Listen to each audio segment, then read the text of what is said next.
He's my friend and my candidate for the United States Senate, and I think the next United States Senator from Massachusetts, Mike Capuano.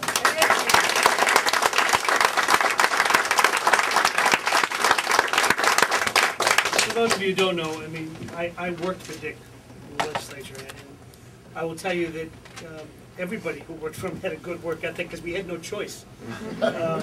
He's one of the hardest working people I know, and I will tell you that it's to me it's a combination of a respect for somebody that I've worked with and watched over the years, and a friendship, and that includes his wife, whom I actually like better than I like him.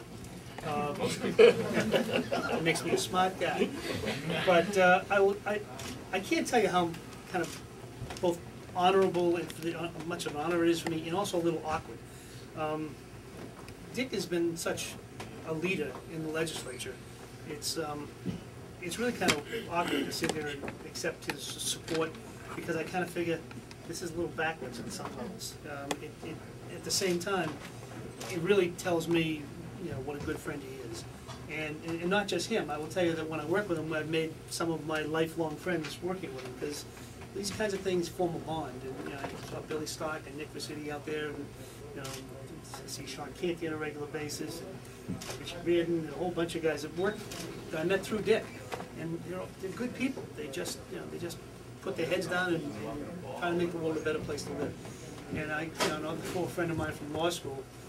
He was actually working hard in law school. I was trying to figure out how to goof off Ernie, and I tell you, it's a great pleasure to see you. Thank you very much for being my friend for so long. And I won't tell him anything about law school if you don't tell him. It's kind of the deal you have with all the kids you're up with. I also want to thank the state representatives for being here. It's you know, I know you have nothing better to do on a Saturday morning, and I really appreciate the fact that you're both here. I do want to talk a little bit about, you know, why I'm running for the United States Senate, what I offer, I think, and then I'm going to open it up to you. I want to, more importantly, I'd like to hear what's on your mind and what questions are important to you. I've worked in government all my life, one way or the other, either directly or indirectly, and I've always been involved. And I've been involved for a very simple reason. I don't know any better way to make this world a better place to live than to be involved in government, in politics. It doesn't mean you're right on every issue. It doesn't mean you're going to win every issue. You're going to lose more than you win. And my presumption is that almost everybody in this room has been involved in politics one way or another, so you know that. You know, but it's worth the fight.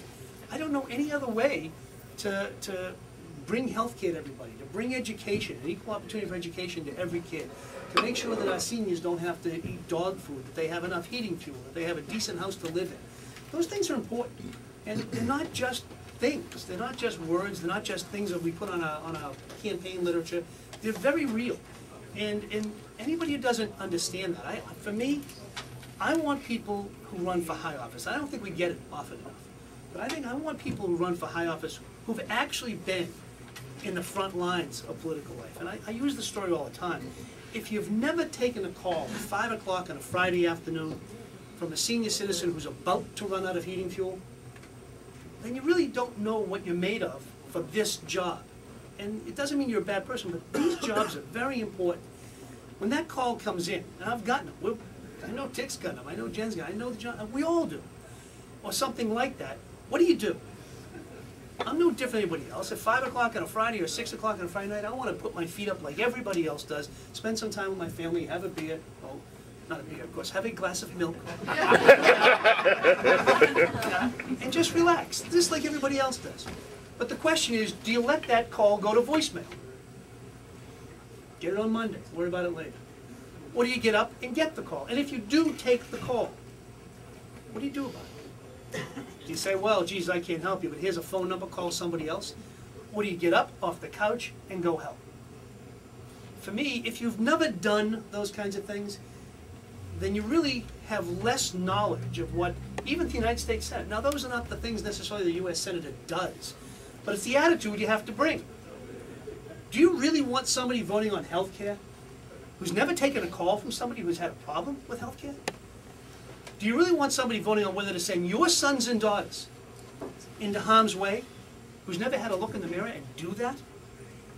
Do you really want somebody who's never taken a job from somebody who lost their job, never taken a call from somebody who lost their job for nothing that they did wrong, just because the company was laying off, and has no record, I'm trying to help.